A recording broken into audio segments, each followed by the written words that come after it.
మొల్లమాంబ జయంతి సందర్భంగా కార్యక్రమం నిర్వహణ కవయిత్రి ఆతుకూరి మొల్లమాంబ మొల్ల జయంతి సందర్భంగా బీసీ కార్పొరేషన్ అనురాధ బీసీ సంఘ నాయకులు అధికారుల ఆధ్వర్యంలో ఈ రోజు ఉదయం 10:30 జిల్లా కలెక్టర్ కార్యాలయ సమావేశ మందిరంలో కార్యక్రమం నిర్వహించారు.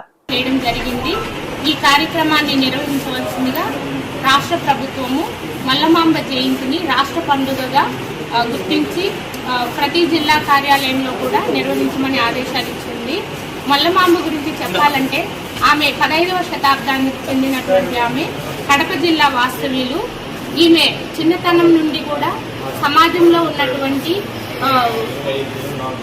ఆనాటి ఒడిదుడుకుల్ని ప్రశ్నించే వ్యక్తిగా, అలాగే వాల్మీకి సంస్కృతంలో రచించిన రామాయణాన్ని తెలుగులోకి అనువాదం చేసి కేవలం 5 రోజుల్లోనే మల్ల రామాయణాన్ని తెలుగులో అందరికీ అనర్గళంగా అర్థమయ్యే భాషలో రచించి శ్రీకంఠ మల్లేశ్వరుడు ఈశ్వరుడికి కవిత్వాన్ని అంకితం చేయడం జరిగింది. ఆమె ఆ రోజుల్లో ఎంతో శ్రమలను ఎదుర్కొన్నారు.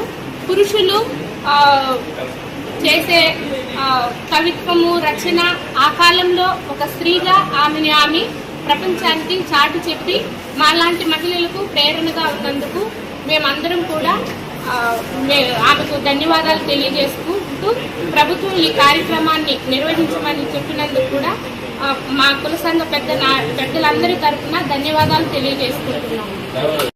మల్లమాంబ జయంతి ఉత్సవము ప్రభుత్వం తరఫున మన శ్రీకాకుళం జిల్లా కలెక్టర్ ఆఫీసులో చాలా ఘనంగా జరిపించుకున్నాం. మరి అదేవిధంగా ఇక్కడికి అనేక మంది కుల సంఘ నాయకులు, మా కుమ్మరి శాలివాహనులు, ఇతర కుల సంఘ నాయకులు ప్రభుత్వం తరఫున ఈ కార్యక్రమానికి హాజరైనందుకు అందరికీ ధన్యవాదాలు. మరి అదేవిధంగా మల్లమాంబ తన చిన్నతనం నుండే అనేక